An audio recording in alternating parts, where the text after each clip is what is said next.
Hello, music fans. Today, on my series of top 10 albums of 2023 in every key subgenre that I listen to, I'm focusing on post metal, sludge metal, and post rock albums.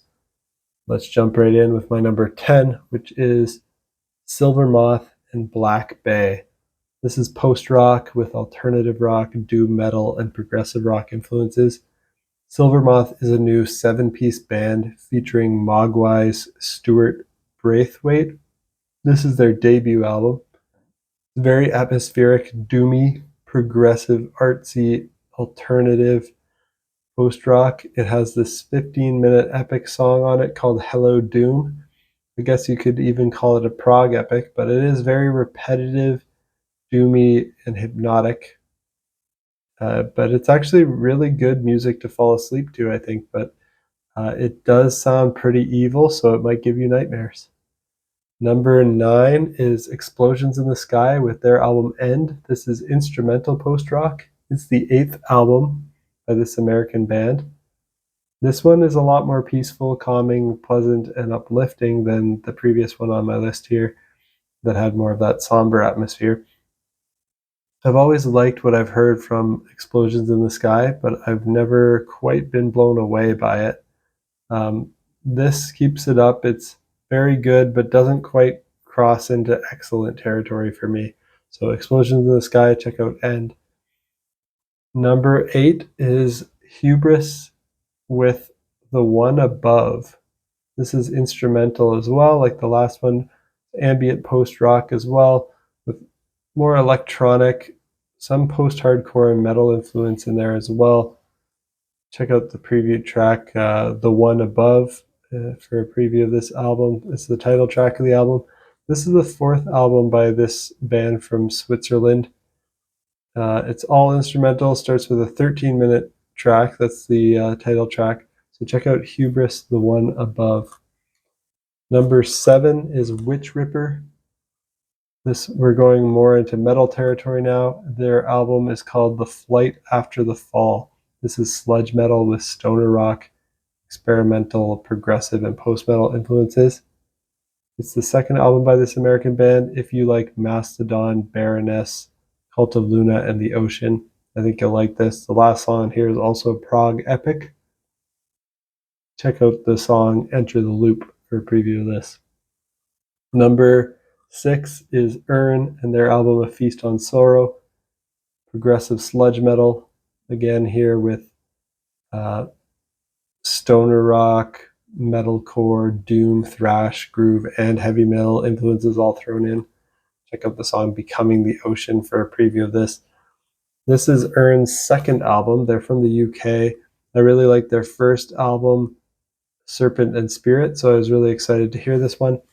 I think it lived up to the first one, though I have to listen to them more to decide which is better, in my opinion.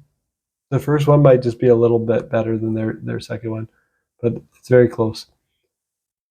This is also for fans of Mastodon, particularly their older stuff, Cult of Luna and Dune. The guitar riffs here are intense. There's lots of harsh vocals, but also some clean vocals. The first song is pretty fast and thrashy, but the rest of the album has elements of lots of genres blended together, like metalcore, doom, groove, and heavy metal, all mixed in with their progressive sludge sound. Number 5 is East of the Wall with a neutral second. This is experimental progressive post-metal. It's the 6th album by this American band. The single Detonator Gauntlet sounded interesting to me, so I added it to my list to check out. I recommend this band for fans of The Ocean and Cult of Luna. Imagine if those bands did less screaming and more clean singing, and that's what you'd get with East of the Wall. There were some moments with horns as well here, and a lot of great guitar parts. Number 4, I have Sigur Rós with Atta. This is ambient post-rock with classical influences. Check out the song Bloodberg for a preview. It's the 8th album by this Icelandic band. Very beautiful and peaceful sounding cinematic music with minimal percussion. It's very slow music, and it's kind of sad, but to the point where it can bring you to tears, but it's also hopeful and uplifting sounding at the same time. The lyrics on here are not in English. They primarily sing in Icelandic.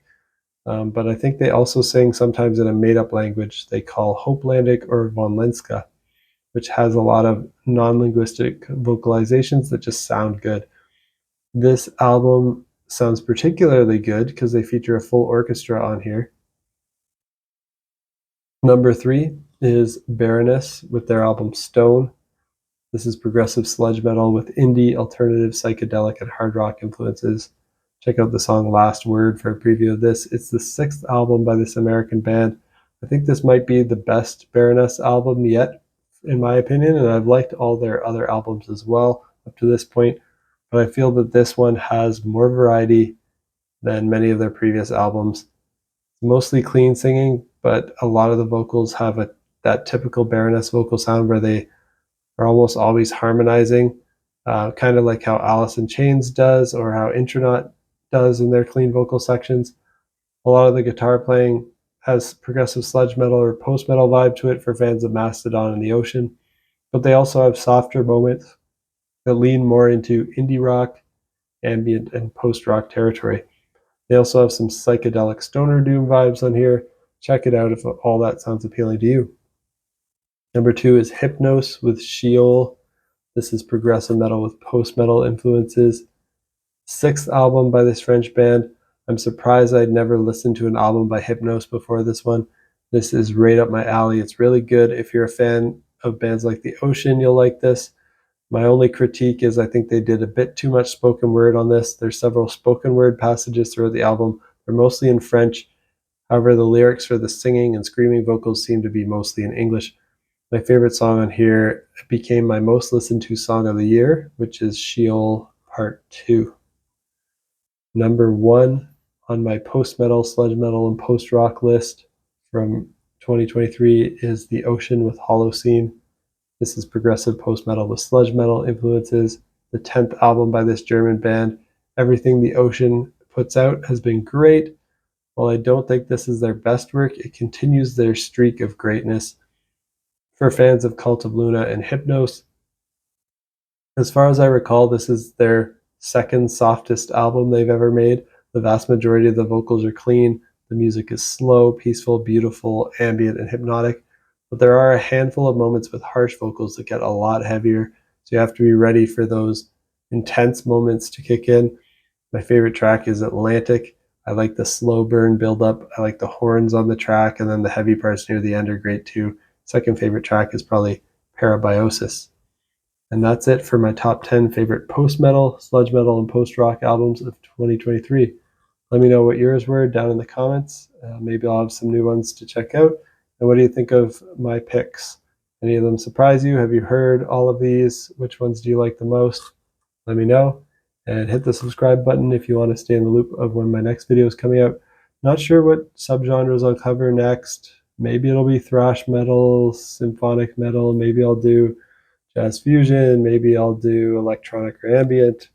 Or maybe I'll just cut to the chase and jump right to my favorite two genres, which are progressive metal and progressive rock.